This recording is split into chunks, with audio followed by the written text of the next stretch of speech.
All right, Karen, where are you? Hey! Yay, we did it! We're not too old to learn these new tricks. Oh, too funny. Sometimes you just got to do a do-over. I know.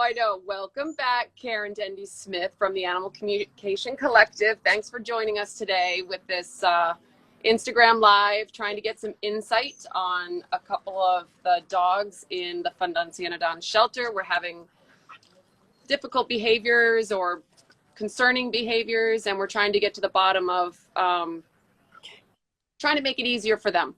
Right. So welcome, Karen. Another quick introduction about who you are and what you do, and then we'll jump right in and read these babies. Okay. Well, hi everybody. Hi again. If you've been here already, hi for the first time. If this is your first join, I am Karen Dendy Smith. I am an animal communicator and intuitive. And I am one of the founders of a group called the Animal Communication Collective as well. And we work with shelters, rescues, and animal welfare organizations all around the world, helping them raise funds and awareness and bring voice to animals so that we understand why they're in our lives and how they're helping us through their actions, their behaviors, their health, and everything else that they do to support us in a loving and unconditional way.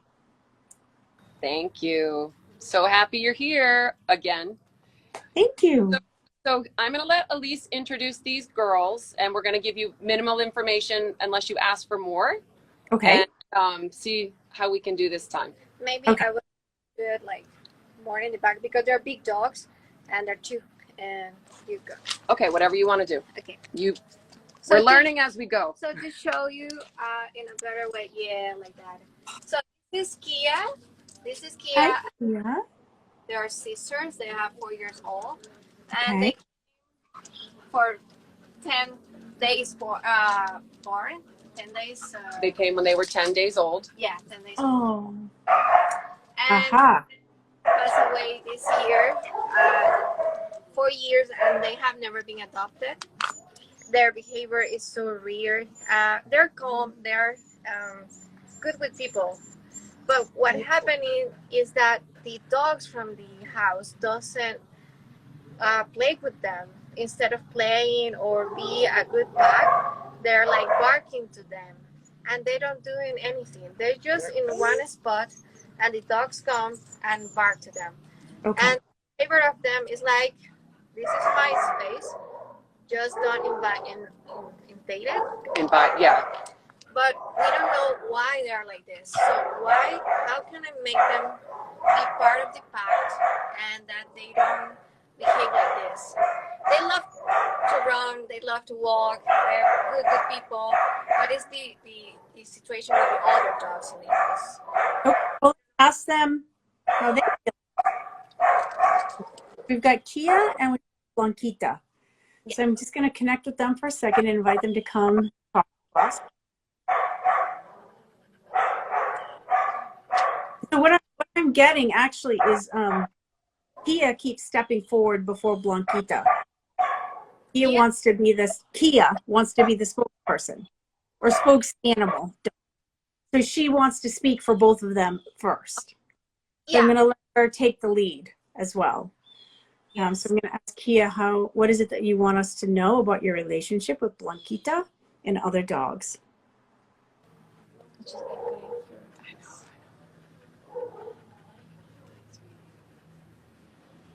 So she makes me feel, she says, what I heard right away is they don't like us. Now, whether that's true or not from our human perspective, they don't like us. So I want to ask her what she means by that. What do you mean? I need to go to check what's going on. She shows me, the two of them are very close, as we know, because you've said that already, but they are very, very connected. And their energy feels very gentle. They show me that their energy is very gentle. And not as edgy or street smart as the other dogs. So the other dogs are a little bit harsher in their energy or sharper in their energy from her perspective, and theirs is softer. Yeah, they are like it's like they don't want to be bothered and they don't attack others, but they come and attack them. So they defend them. But it's not Right. all. But I have to have them separated. And what I don't want is that it's just, I have never seen them running and playing like puppies. Yeah. They were in another foster home before coming with me. They had 1 year with me. And I thought that changing from foster home, they would change, but their behavior continued being the same. So, and I was like, what else can I do? Come. Well, okay, so Kia says, but we're happy this way. We're happy with each other. We're happy this way. She's kind of confused as to why she can't be how she is. That's what she's saying. So, they are very, I mean, they are like, I'm joined at the hip, these two, energetically. Very, very joined at the hip. They, I know their mom has already passed. I already knew this, but their mom is, hovers over them. I can feel it on the top of my head. So their mom in spirit really oversees them. It's really still, there's a feeling of keeping them together. Like there's an energy of this that is like keeping them together from the energy of the mom, even though the mom has passed. Was the mom very protective of them? Was she like that with them when she was alive? Yes. Yeah. They follow her mom wherever she goes. Whatever she do, they do it. I hear, okay, so the mom is saying this, the spirit of, like, we are a unit, she says. We, three of them, even though she's in spirit, are a unit. She also says to look at them more for lessons of love and bonding as opposed to us associating them as what all dogs should do. That they are here representing an energy, an expansive energy of love and bonding that is more of something that they are a role model for people. They almost don't have any concern for the dogs, the other dogs. These two, they don't care about the other dogs really. That's the energy that they present to me. Like, we don't need them, is what they're saying. Does that make sense in the way that they behave? Yeah, they don't care the others, but it's just even between them, like brothers and sisters, they don't play like sisters. Like, the other dogs are playing together. Like right now, that's that's all they do. Like, sit together. Yeah, no, like like they do right now. Like that's the only else they do between them. They eat together. They prop up together. Yeah. I'm asking them, what would you like to do for fun, right? So let me ask, what would you like to do for fun?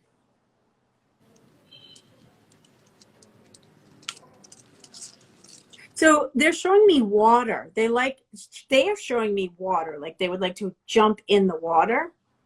They can play around the water. Play is I don't know if that's really the right word, but experience being together in the water and enjoying the water.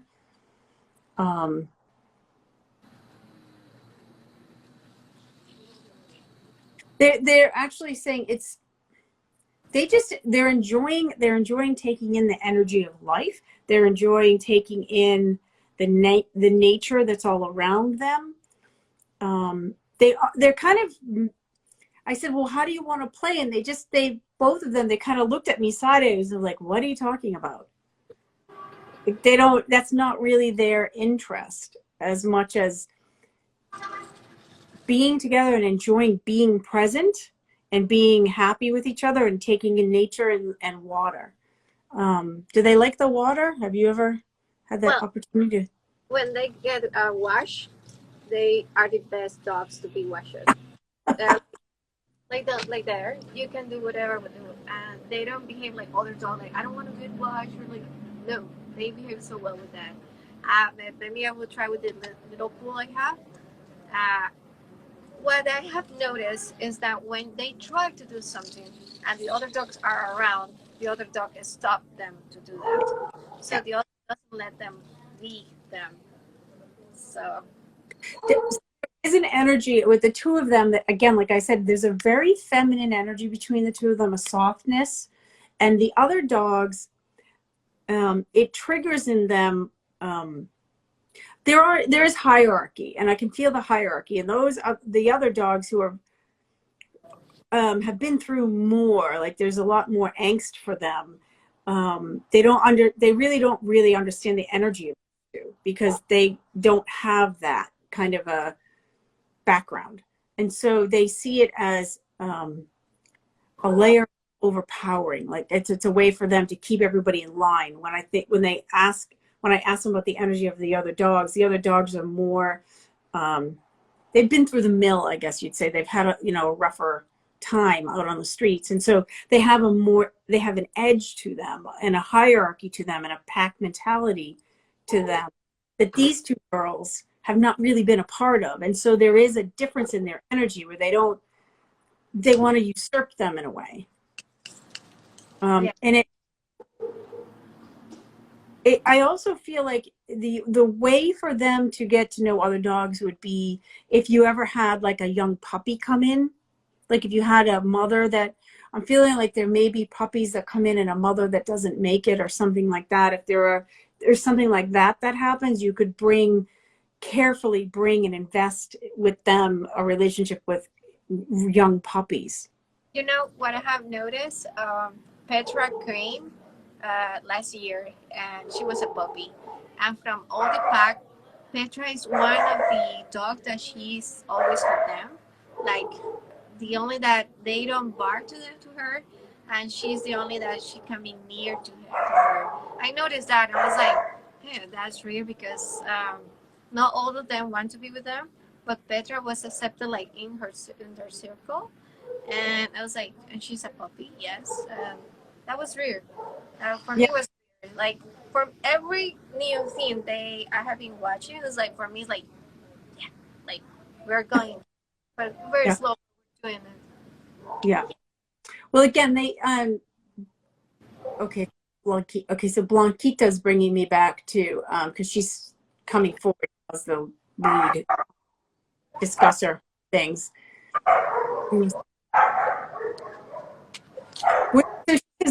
We are as at soul level, we are here to show love and kindness and sensitivity and care, and we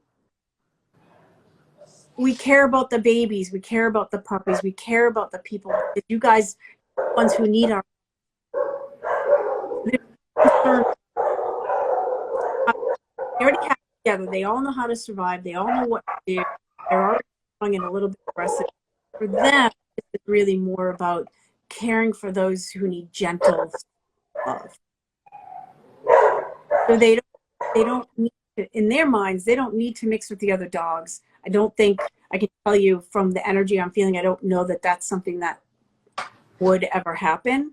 I think for them, it's more about caring for humans who need love, baby puppies who need love, and they are very bonded with each other. And that's how it's going to stay. And the mother energy that's watching over them is holding it in that way as well. Yeah. Dante. They would do well. They would do well if a family had a baby, like a young baby, and they would integrate into a family slowly to watch over the family and the baby. Oh, I never. Well, it just kids doesn't come often here, and I don't have kids, so yeah. But it would be okay. Try to find some kids and see them play with them. Yeah, that would be a good idea. Mm-hmm. Just gently see how they integrate with young children, like more, before they get old enough to think about how they might control the two girls, where they're still baby enough that the dogs feel they can mother and care for the children. Yeah. Like a protector dog for a baby. Yeah, like mothering though. Like it's more than just protecting. It's more like mothering and keeping an eye on is really what I feel like the feeling is. Cool. They're really wonderful. Dogs walking by, it's gonna get really loud because everyone's gonna start barking. Sorry. It's like the bewitched hour here, I think. Yeah. Yeah. So that's awesome, Karen. Thank you so much. It's starting to rain. The cars are starting to go by because it's rush hours coming. The dogs are hungry now, as you can hear. Everybody's going crazy in the background. We're not going to be able to hear you in a second. That's okay. Time to go.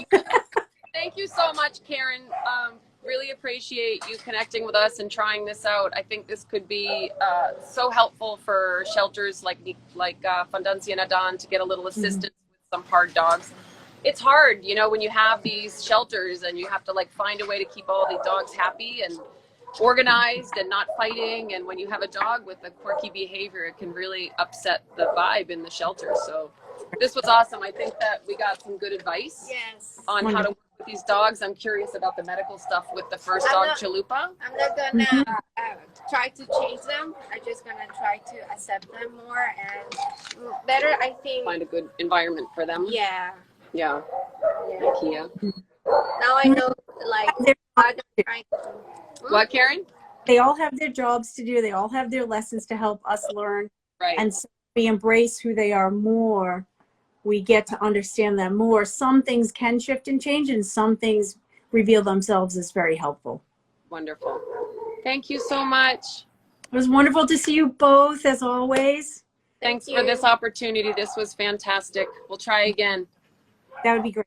Thanks for everyone's patience. Yeah. This was interesting. Hopefully we can do more in the future. That would be fun. Thanks, Chica. Talk to you soon. Thanks, everybody. Bye. Bye.